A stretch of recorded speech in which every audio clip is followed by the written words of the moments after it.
Penguin Island by Anatole France. Book 1, Chapter 1. Life of Saint Maël.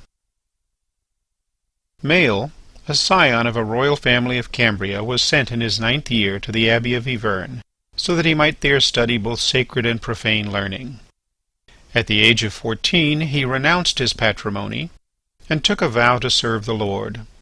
His time was divided, according to the rule, between the singing of hymns, the study of grammar, and the meditation of eternal truths.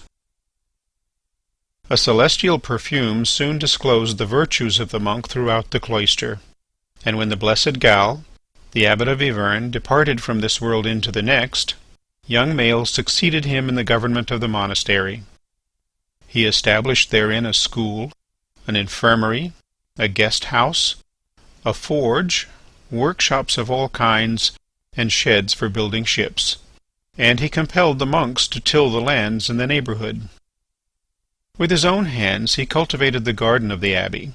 He worked in metals, he instructed the novices, and his life was gently gliding along like a stream that reflects the heaven and fertilizes the fields. At the close of the day this servant of God was accustomed to seat himself on the cliff, in the place that is today still called St. Maël's chair. At his feet the rocks, bristling with green seaweed and tawny wrack, seemed like black dragons as they faced the foam of the waves with their monstrous breasts.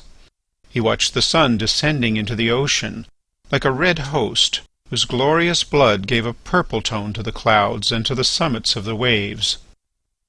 And the holy man saw in this the image of the mystery of the cross, by which the divine blood has clothed the earth with a royal purple. In the offing, a line of dark blue marked the shores of the island of Gad, where St. Bridget, who had been given the veil by St. Malo, ruled over a convent of women.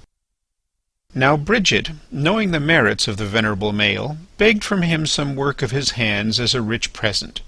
Maël cast a handbell of bronze for her, and when it was finished, he blessed it and threw it into the sea. And the bell went ringing towards the coast of Gad, where St. Bridget, warned by the sound of the bell upon the waves, received it piously, and carried it in solemn procession with singing of psalms into the chapel of the convent. Thus the holy Maël advanced from virtue to virtue.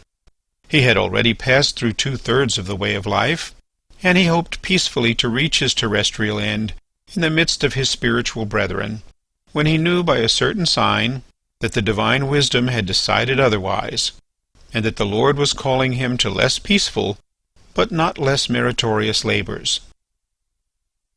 End of Chapter 1.